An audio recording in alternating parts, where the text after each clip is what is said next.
Sa lumang bahay ng mga ninuno, may isang silid na hindi na binubuksan mula pa noon. Ang mga matatanda sa nayon ay nagsasabi na doon nakakulong ang isang masamang espiritu. Isang gabi, nagpasya ang isang batang lalaki na buksan ang silid. Nang buksan niya ang pinto, may malakas na hangin na pumasok at nagpatay sa mga ilaw.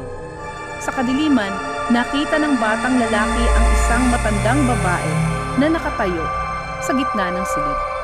Ang babae ay may mga mata na kumikinang tulad ng mga bituin sa gabi. Nang makita ng batang lalaki ang babae, bigla siyang nawala ng boses. Ang babae ay lumapit sa kanya at sinabi, "Ngayon, ikaw ang magiging bantay ng silid na ito."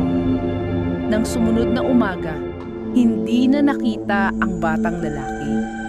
Ang mga matatanda sa nayon ay nagsasabi na nakakulong siya sa silid kasama ang masamang espiritu. Hanggang ngayon, may mga nagsasabi na marinig ang mga daing ng batang lalaki sa lumang bahay, lalo na sa mga gabi na may malakas na hangin.